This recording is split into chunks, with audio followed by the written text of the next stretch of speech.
The following opinions are solely those of BoatTEST.com and its test captain.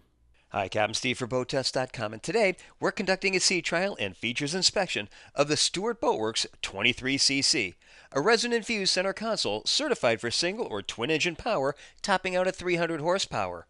We'll be testing it with a single Evinrude E-TEC G2 300 horsepower, so let's start out by seeing how she did.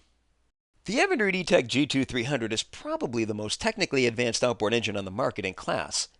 In a nutshell, this 3.4-liter engine provides 4-stroke fuel economy at cruising speeds with 2-stroke torque at the low and mid RPM ranges. Its strongest suit, however, is its low-maintenance design, which integrates the steering and gear shifting into the body of the engine with no external rods or cylinders. The E-TEC G2 has an internal oil reservoir with an 81-degree tilt range and has auto-winterization. Its beltless magneto system is more reliable than the automobile-type alternators used on most other outboards. The engine was designed from the beginning to be saltwater ready and carries a 5-year factory-backed warranty, which includes corrosion. And we tested it on the Stuart Boatworks 23cc that had a total length overall of 23 feet 3 inches, a beam of 8 feet 6 inches, and a draft of 18 inches. With an empty weight of 3,300 pounds, half fuel, and 2 people on board, we estimated our test weight at 4,545 pounds. We ran the E-TEC G2 to its full speed, and that had us running at 48.5 miles per hour. Dialed back to best economy, that was measured at 3,500 RPM and 28.5 miles per hour. At that speed, we were burning 8.2 gallons per hour, which translated into a range of 314 miles, while still holding back a 10% reserve of fuel in the bank. We reached planing speed in 3.3 seconds and cruised through 30 miles per hour in 7 seconds flat.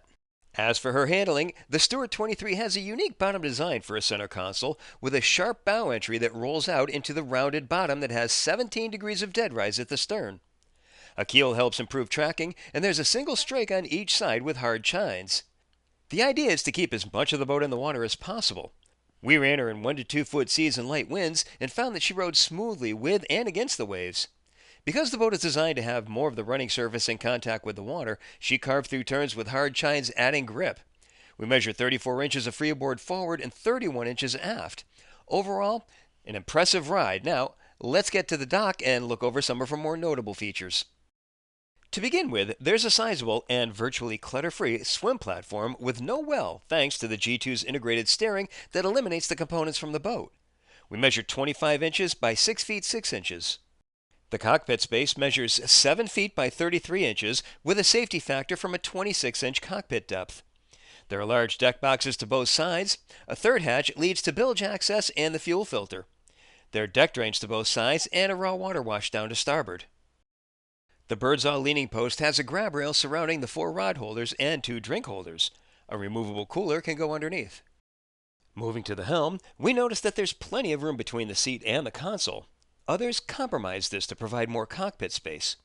We're also happy to see that there's a flip-down footrest and toe space at the bottom of the console. The wheel is center-mounted and connected to the integral power steering on the E-TEC G2, and the grip is improved with a rubberized bottom that keeps wet hands from sliding. To the left, there's an attractive switch panel, and the horn button is conspicuous by its absence.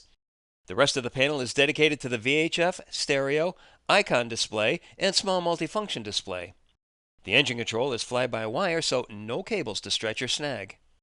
There's a large storage box just below that also holds the battery switches, main breakers, and, of course, the batteries. The console itself is the standard version. Another is offered that's larger and, for that matter, more popular. Overhead is a soft top adding protection, and this is one of several options that includes a hard top with spreader lights and rod holders. There's 19 inches of space between the console and the bulwarks, and a stringer caused a trip hazard, but only once. To the front, there's the usual console seat, and we'd like to see a small finger recess to better grip the hatch, allowing access to the interior storage.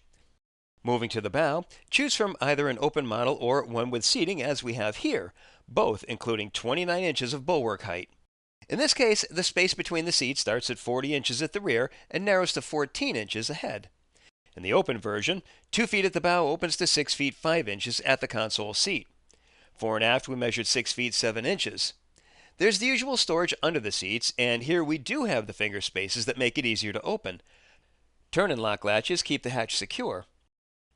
The anchor locker has a hatch that lies flat, taking the strain off the hinges. A notch allows the rode to run through to the pull-up cleat just ahead. Molded recesses hold the anchor in place. So overall, we've got a soft riding boat with plenty of features that will allow fishing through several categories, all powered by a 300 horsepower Evinrude E-TEC G2 that gives a good balance between power and performance. And that's my look at the Stuart Boatworks 23cc. For BoatTEST.com, I'm Captain Steve. We'll see you on the water.